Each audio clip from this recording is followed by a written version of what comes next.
주님이 사랑하시는 성도 여러분, 저는 우리 성도들을 보면 위로를 받고요. 우리 성도들이 얼마나 주님을 사랑하는지를 보면은 얼마나 보람과 힘을 느낀지 모릅니다. 우리 주님이 사랑하시는, 또 주님을 사랑하는 성도 여러분, 이 시간에도 우리에게 주님께서 귀한 말씀으로 은혜 주시고 성령의 귀한 감동 감화가 함께 하시기를 간절히 축원합니다. 아멘. 여러분, 추석 어떻게 잘 보내셨어요?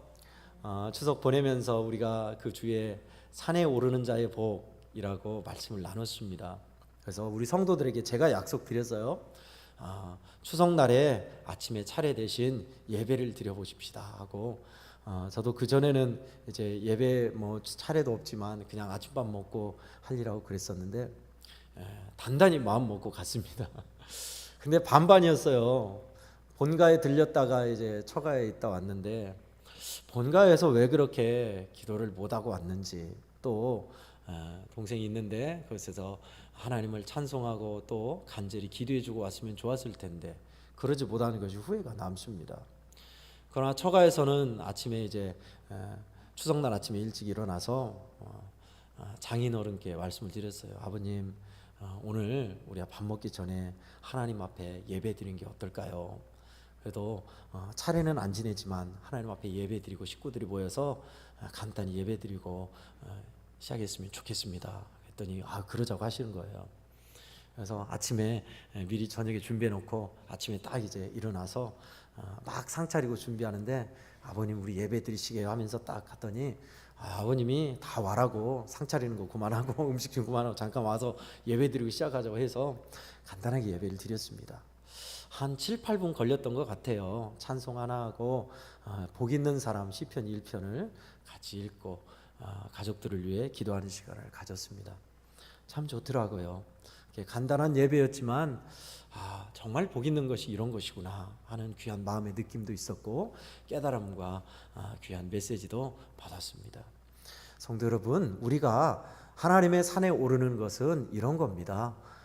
하나님을 인정하고 주님을 예배하는 사람, 또 세상의 길로 가지 않고 하나님께서 기뻐하는 자리로 오는 사람들, 그것이 넓게 보면 하나님의 산에 오르는 발걸음이에요.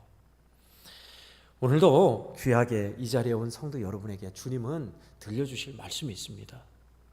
죽도록 충성하라, 그러면 내가 너에게 생명의 면류관을 주겠다 하신 이 말씀, 여러분 너무나 잘 알고 계시죠?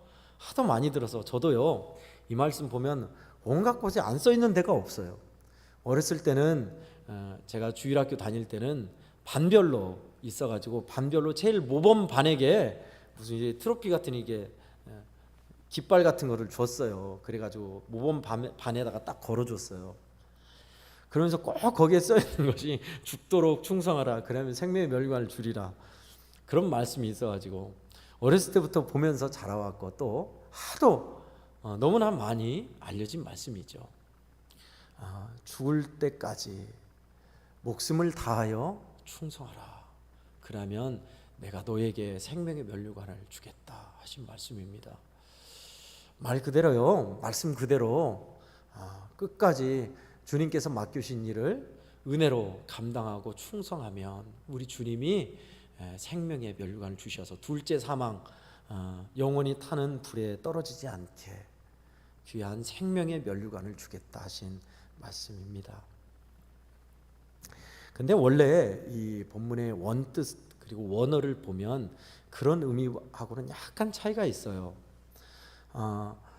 충성이라는 단어를 보면 아는데요, 우리가 충성하면 군인들이 충성하고 이렇게 단결 때리듯이 충성하는 그 충성이 의미하고 우리하고는 약간 차이가 있어요. 피스티스라는 뜻인데요, 그것은 믿음직스럽다, 한결같다라는 뜻입니다. 그러니까 원어를 그대로 직역하면 죽을 때까지 한결같아라, 죽을 때까지 믿음직스러워라, 그런 뜻이에요. 우리가 알고 있는 피땀 흘려 충성을 다하라, 온 마음과 생명을 바쳐서 정성을 다 바쳐 충직해라, 그런 의미보다는 한결같아서 주님을 배반하지 말고 믿음이 변질되지 않게 하라, 그런 의미가 더 강합니다. 여러분, 무슨 이유에서 이 말씀을 하셨을까요? 서머나 교회라는 초대교회, 그러니까 성령의 불같은 역사가 일어나고 나서 들불처럼 번져갔죠, 복음이. 그래서 유럽으로 건너가는 그 어귀 소아시아라는 지금 터키 근방이에요. 그 근방의 7교회에 하신 말씀 중에 하나예요. 근데 서머나 교회는 우상 숭배가 강했던, 황제 숭배가 강했던 도시였습니다. 그런 도시에서 황제를 신으로 알고 숭배를 해야 하는데 분명히 기독교인들은 그렇지 않잖아요. 예수 그리스도만이 나의 주, 나의 하나님으로 고백하기에 황제를 신으로 인정하지 않아요. 그러면 로마가 기분 나쁘지요. 로마의 강력한 힘을 보여줘서 쓴맛을 보게 하지요. 그것이 바로 경제와 또 자유를 억압하는 것이었습니다. 감옥에 가두고 경제권을 박탈해 가고. 그러니 교회가 얼마나 힘들겠어요. 그런 상황에서 더 힘들게 하는 것은 바로 이방인 유대인들이 더 힘들게 했습니다. 여호와의 신앙을 버리고 예수를 믿으니 그들은 그것을 인정할 수 없어서 예수 그리스도를 믿는 기독교를 로마에 고발을 하고 사람들을 옥에 가두게 되게 만들지요. 바로 그 말씀입니다. 장차 올 시험과 환난을 두려워 말아라 라는 말씀, 그 배경이에요. 그런데 서머나 교회는 이것을 끝까지 넉넉히 감당하고 하나님께서 기뻐하는 길을 온전히 쫓아갑니다. 그냥 오늘날 우리가 고발당해서 감옥에 잠깐 있다가 징역 살고 나오는 그런 거 차원이 달라요. 극심한 핍박과 고난이 있고 굶주림을 각오해야 하고 유리걸식하는 그런 고난입니다. 로마가 기독교를 공인하고 국교하기까지 근 200~300년 동안 그리스도인 익투스들은 어떻게 지냈을까요? 엄청난 숫자가 핍박과 고난 가운데 죽었고요. 도망쳐서 신앙을 지키기 위해서 유리걸식하는 건 기본이었고요. 깊은 땅굴로 들어가서 카타콤이라고 합니다. 그곳에서 빛도 들어오지 않는 그곳에서 예배드리며 살다가 죽어갔어요. 그런 긴 시간의 고난의 때, 그런 고난입니다. 본문에서 말하는 고난은. 그런 고난 가운데 어려움에 있는 그들이 어떻게 이길 수 있었을까요? 여러분, 그게 궁금하지 않은가요? 그것은 바로 단순하게 이야기하면 살아계신 주님의 음성이 들렸기 때문이며, 주님이 나를, 이 상황에 있는 우리를 얼마나 사랑하신지가 믿어졌기 때문이며, 성령이 강력하게 붙잡아 주셨기 때문에 그 극심한 엄청난 고난과 핍박도 이길 수 있었습니다. 아멘. 먼저는요, 고난 가운데 있는 서머나 교회에 주님이 말씀하시죠. 2장 1절을 보시면요, 2장 8절을 보시면 서머나 교회 편지하면서 주님이 어떤 분인지 먼저 소개하세요. 처음과 나중 되신 주, 뿐만 아니라 죽었다가 살아나신 분. 무슨 의미일까요? 인류의 주관자, 역사의 주관자. 죽었다가 살아나신 분은 죽음을 이기신 분. 우리에게 두려운 건 뭡니까? 목숨, 생명을 앗아가는 죽음이 두렵잖아요. 그런데 주님은 그렇게 소개하고 계세요. 역사의 주관자, 생사를 주관하신 분, 살리시는 분, 죽음을 이기신 분, 나야. 그 주님이 말씀하시는 거예요. 서머나 교회에 뭐라 하십니까? 9절, 내가 너의 환난과 궁핍을 잘 안다. 여러분, 이게 간단한 말이지만요, 어마어마하게 극심한 가난과 핍박과 궁핍, 눈물의 길을 가는, 가시밭길을 가는 그들에게 이 짤막한 말씀은 엄청난 위로가 됐을 거예요. 분명합니다. 주님이 우리가 당하는 이 배고픔과 눈물과 고난과 피 흘림의 일들을 알고 계시되 눈물로 이 말씀을 받았을 거예요. 그런데 그 반대도 있었을 겁니다. 주님을 배교한 자, 주님을 부인하고 우상에 무릎 꿇고 떠난 자들, 또 교회를 핍박한 자들에게는 이 말씀은 두렵게 혹은 아무렇지 않게 임했을 거예요. 그렇죠. 에이, 무슨 주님이 뭐 알긴 뭘 알아, 이렇게 핍박받고 있는데 하면서 아무렇지 않게 여겼을 것이고, 또 하나는 무서웠을 거예요. 주님을 배교한 자, 너가 나를 부인했던 것, 부인하고 떠나서 황제에게 무릎 꿇었던 것 내가 잘 알고 있다. 우리 성도 여러분은 이 말씀, 내가 너의 형편을, 너의 사정을 잘 알고 있노란 이 말씀이 여러분은 어떻게 다가오십니까? 여러분에게는 주님이 나의 속사정을 안다는 것이 큰 위로와 감격과 은혜가 되는 우리 성도 되기를 축원합니다. 아멘. 아멘. 그래요. 이 말씀 하나로 그들은 이겼어요. 주님이 이토록 우리를 알고 계시며 우리의 어려움을 익히 보고 계신데, 우리가 극심한 환난과 핍박 속에서도 주님을 배반하지 않고 믿음을 지킨 것을 알고 계신데, 수많은 손해와 어려움과 환난을 감수한 것을, 흘렸던 것을 주님이 알고 계신데 눈물의 감격의 말씀이었을 거예요. 여러분, 승리는 이런 데 있습니다. 주님의 그 말씀이 들리는 사람 말이지요. 내 양은 내 음성을 듣고 그들은 나를 알고 나를 따르느니라 했어요. 주님의 음성으로 들려야 돼요. 그냥 아무렇지 않은 말씀이나 또 무서운 말씀으로 들려서는 안 되죠. 내 주님의, 내 목자의 음성, 주님의 음성을 듣는 자만이 그 길을 갈 수 있어요. 그러지 않고 어떻게 극심한 핍박을 목숨 내놓고 목숨을 위협하는 그 자리를 이길 수 있을까요? 이길 수 없어요.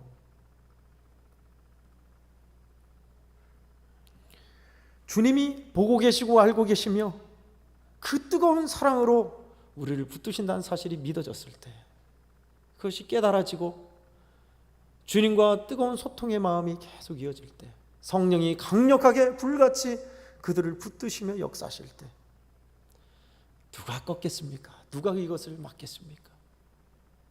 그 결과 그 강력한 로마가 예수 그리스도의 십자가 앞에 무릎 꿇지요.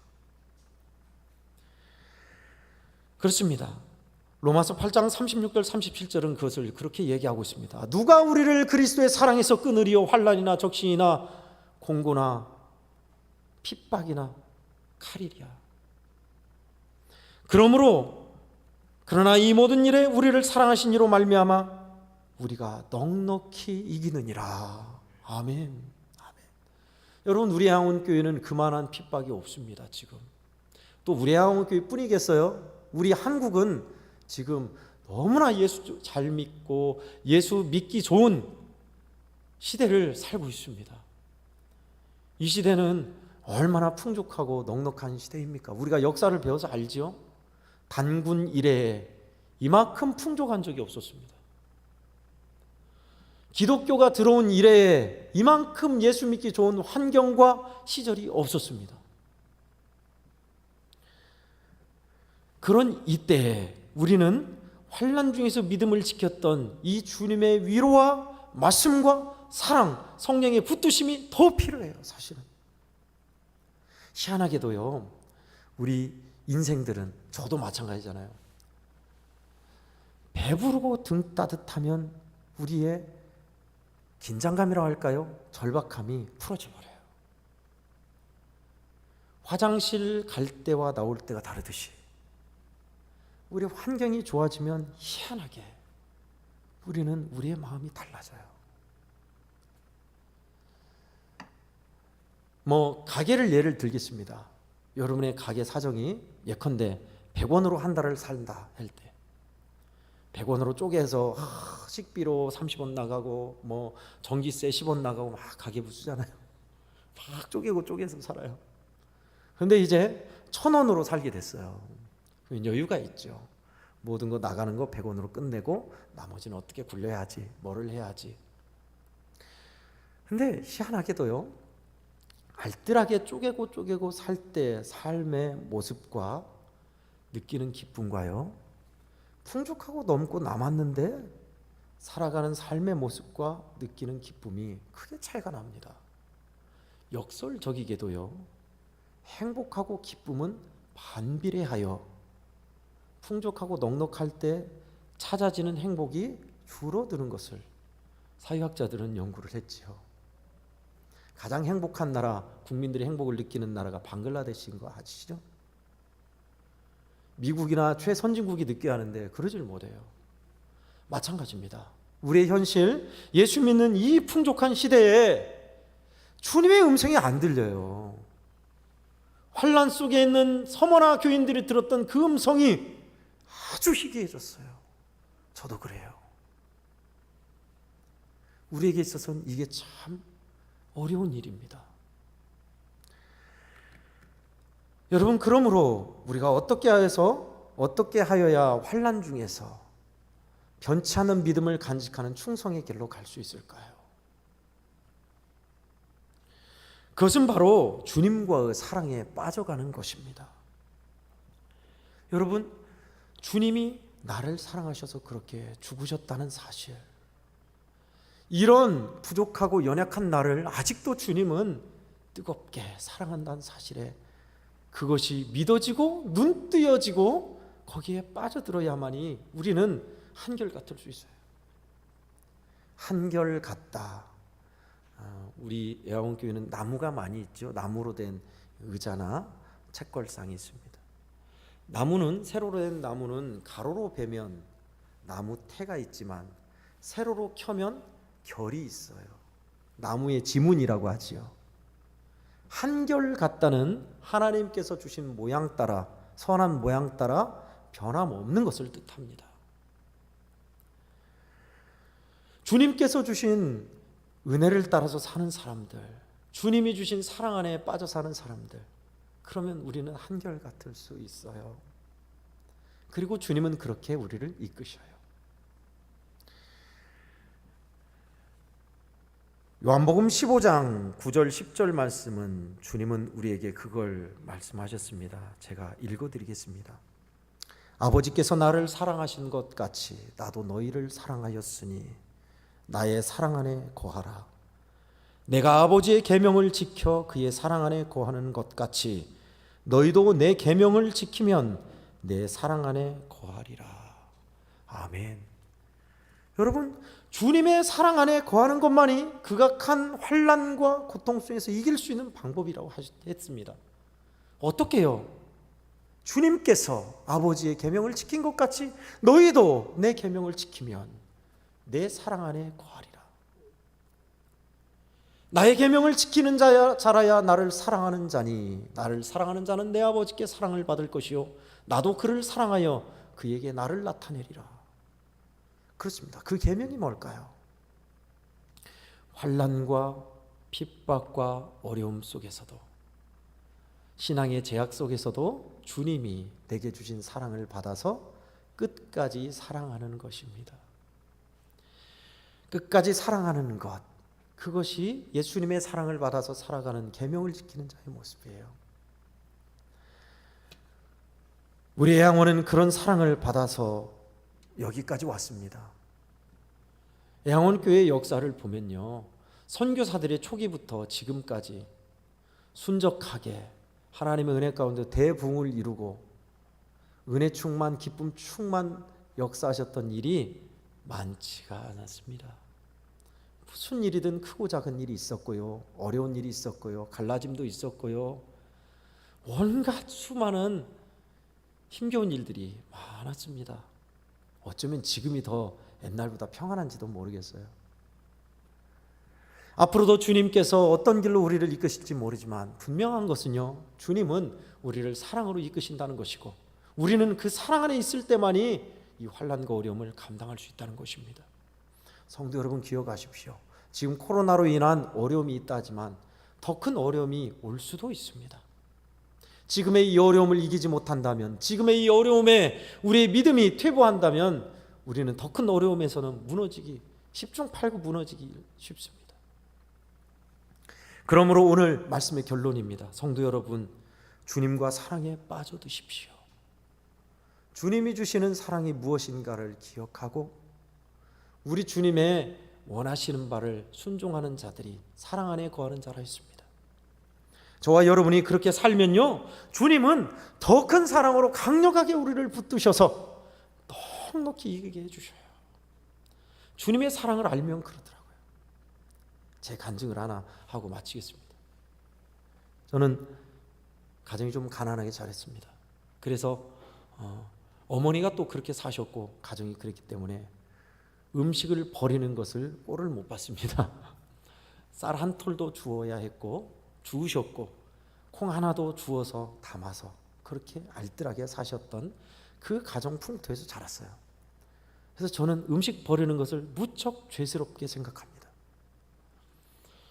근데 좀 이제 넉넉하게 자란 사람들은 그러잖아요. 상한 음식 버리고 막 그러잖아요. 그렇게 자라왔으니까.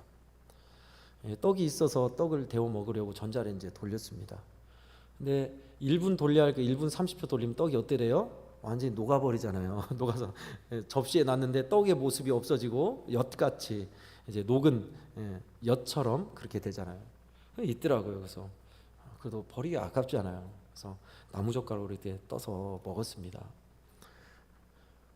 그런데 잠깐 뭔 볼 일 있어서 컴퓨터 이렇게 보고 왔는데 그 그릇이 없어졌어요. 물어봤더니 아내가 버렸대요. 얼마나 기분이 나쁘든지 제가 먹는 걸 버리면 어떻게 하냐고. 그래서 그런 걸 어때 먹냐고. 당신 몸을 생각해서 내가 버렸노라고 했어요. 이해는 했지만 가슴까지 오지 않더라고요. 먹는 음식을 그렇게 버리다니. 내가 맛있게 먹고 있었는데 너무 기분이 안 좋았어요. 그래서 나오려다가 순간 생각난 게 있었습니다. 그것은 제가 청년 때 아버지와 둘이 지내면서 있었던 일이었어요. 새우젓이나 젓갈을 좋아하셨던 아버지는 무척 짜게 드셨습니다. 김치를 간장에 찍어 먹을 정도로 너무 짜게 드셨어요. 그래서 홀로 계신 아버지를 생각해서 짜게 드시지 않게 싱겁게 했고 짠 음식 오래된 것을 내다 버렸습니다. 아버지는 그게 많이 서운하셨나 봐요. 그러면서 저에게 말씀하시기를 아버지가 먹는 음식을 버리는 것 아니다 라고 종종 말씀하셨어요. 근데 제가 먹었던 떡을 아내가 버린 걸 봤을 때 그렇게 기분이 나쁘더라고요. 근데 순간 깨달아진 것이 아버지는 얼마나 많이 서운하셨을까, 얼마나 기분이 안 좋으셨을까. 그런데 화 한 번 안 내고 부드럽게 늘 그렇게 타이르셨구나. 그 죄스러운 것이 깨달아지면서 얼마나 큰 불효를 저질렀는가 깨달아지면서요, 아내가 버렸던 것이 이해가 되더라고요. 나를 위해서 그렇게 안 좋은 음식 버렸던 거지. 그러면서 느낀 게 있었습니다. 주님이 나를 얼마나 오래오래 참아주시고 기다려주시고 사랑해주셨는가를 안다면 내가 누구를 정죄하거나 화를 내는 일은 없겠구나라는 거예요. 여러분, 우리가 주님의 사랑을 정말 깨달아지고 눈뜨는 것이 이래서 중요해요. 왜 누구를 미워하고 용서하지 못하는 겁니까? 그거는 주님의 사랑이 진짜 못 느껴지기 때문에 그래요. 내가 얼마나 엄청난 용서와 사랑을 받았는지가 안 믿어지기 때문에 그러는 거예요. 그러니까 헐뜯고 분열하고 반목하고 떠나가고 갈라지는 거죠.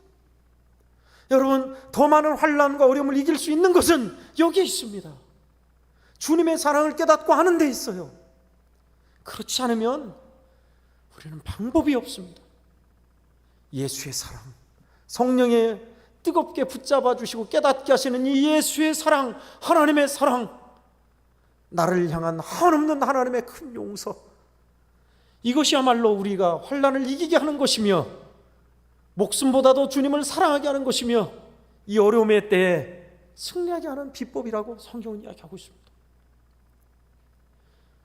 우리 주님이 사랑하시는 성도 여러분, 우리에게 또 얼마나 많은 환난과 어려움이 기다리고 있는지 몰라요. 그러나 여러분, 두려워 마십시다. 우리 주님의 사랑은 이것을 덮고도 남으니 우리는 그래왔듯이 분명히 또 이기게 될 것입니다. 우리 선조들이 그랬듯이요, 사랑은 힘이 세요. 손야원 목사님도 저와 여러분처럼 더러운 걸 더러울 줄 알았고, 무서워할 줄 알았고, 슬퍼할 줄 알았고, 힘겨울 줄 아는 사람이셨어요. 그런데 어떻게 하여 그렇게 원수 사랑에까지 갈 수 있었으며, 어떻게 하여 도저히 인간의 힘으로 할 수 없는 원수에 대한 사랑과 죽기까지 양들을 사랑할 수 있었을까요? 그렇습니다. 오늘 말씀이 우리를 사랑하시는 이로 말미암아 우리도 넉넉히 그렇게 할 수 있다라고 하시는 거예요. 주님을 사랑하니까 양들을 사랑한 거죠. 주님을 사랑하니까 주님의 말씀대로 사랑을 할 수 있었던 거죠. 그 주님의 사랑은 오늘도 저와 여러분을 강력하게 붙드실 것입니다. 여러분이 이제 예배를 드리고 또 믿음의 자리로 나가겠지요. 생각처럼 안 되고 부딪히고 또 마음 아파하고 죄악에 무릎 꿇어서 실망하기도 하겠지요. 네, 그런데요 여러분, 신앙생활은 그러한 일상의 과정에서 은혜로 일어서는 것이며 주님의 사랑으로 채워가는 것이에요. 완벽하게 승리를 이룰 수는 없다 할지라도 주님의 사랑을 받아서 서는 것이 더 중요해요. 그렇게 하십시다. 그 주님의 사랑에 깨달아져 빠져들게 해달라고, 성령 안에 살게 해달라고 우리 소망하며 구하십시다. 그러면 저와 여러분도, 우리도 분명하게 우리의 믿음의 선조들이 그랬듯이 주님의 사랑과 성령의 도우심으로 넉넉히 이기게 될 것입니다. 주께서 이번 주에도 사랑하는 우리 성도들을 붙드셔서 이기고도 남으며 주님께 사랑의 노래와 고백을 드리는 저와 여러분 되기를 간절히 축원합니다. 아멘. 기도하겠습니다. 여러분, 우리 같이 기도할까요? 기도하고 싶습니다. 얼마나 힘겨우세요? 얼마나 많은 어려움이 있습니까? 그러나 우리는 주님의 사랑이 있기에 이길 수 있다고 하셨습니다. 주여, 나로 하여금 세월이 흐를수록 우리 주님의 사랑에 더 깊이 빠져들게 하시고 성령이여 우리를 붙드시사 우리로 하여금 믿음으로 늘 일어서게 하시옵소서. 아무리 큰 어려움과 환난이 있을지라도 주님께서 주신 은혜와 사랑으로 넉넉히 이기게 해달라고 우리 잠깐 2분 동안 기도하겠습니다. 기도합니다. 하나님 아버지, 감사합니다. 이 주님께서 귀한 자리에 말씀 주시고 사랑하시는 우리 성도들에게 하나님 이 귀한 말씀으로 강권하시며 마음문 두드리시니 감사합니다. 그렇습니다. 우리 성도들 어려움에, 아픔에, 절망에, 하나님 상한 마음에 힘겨워하는 이들, 한숨 쉬며 나가는 이들, 지치고 피곤한 이들 맞습니다. 주여 불쌍히 여겨주시옵소서. 이러한 때 우리가 하나님 죄악에 무릎 꿇는다면 어떻게 큰 어려움에서 일어설 수 있사오리까? 원컨대 구하건대 주님, 환난 중에서도 하나님 일어설 수 있도록 주님의 크신 사랑으로 우리를 붙들어 주시옵소서. 주님과 더 깊은 사랑에 빠져들게 하여 주시옵소서. 그저 왔다 거저가는 심령, 세월이 흐를수록 사랑과 은혜가 식어가고 하나님 아버지 힘겨워하는 이는 없게 하시고, 시간이 흐를수록, 세월이 흐를수록 우리 주님의 사랑이 깨달아지고 눈띄어져서 주님 그 사랑에 감격하여 나가는 우리 한국교회 성도들이 다 되게 하소서. 주님과 사랑에 빠져들기 원합니다. 더 깊은 사랑에 빠져들기 원합니다. 나의 사랑 안에 거하라 하셨습니다. 아버지께서 나를 사랑하신 것 같이 나도 너희를 사랑하였으니 나의 사랑 안에 거하라 하셨으니 주님의 사랑에 빠져 주님과 깊은 사랑에 빠져들어 성령 안에 살게 하사 우리 한국교회 성도들이 넉넉히 이기고 감당케 하소서. 이기고 감당케 하소서. 축복합니다. 가정에서, 일터에서, 삶의 모든 현장에서 주여 넉넉히 이기게 하소서. 넉넉히 이기게 하소서. 너무나 좋으신 주님, 우리 성도들에게 귀한 말씀 주시고 이토록 사랑하신다는 것을 가르쳐 주시니 감사합니다. 이 시간도 저희들 주님의 말씀을 받고 주님만 바라봅니다. 그렇습니다. 주님, 우리 성도들의 가정, 형편, 상황 잘 아시지요. 주님 도와주시옵소서. 얼마나 사랑하신지를 알게 하시고 깨닫게 하사 주님과 더 깊은 사랑에 빠져들게 하시고 성령의 강력한 붙드심 안에서 승리하고 찬송하며 넉넉히 이기는 우리 성도들이 다 되게 하여 주시옵소서. 우리 구주 예수님의 이름으로 간곡히 기도하옵나이다. 아멘. 다 함께 찬송가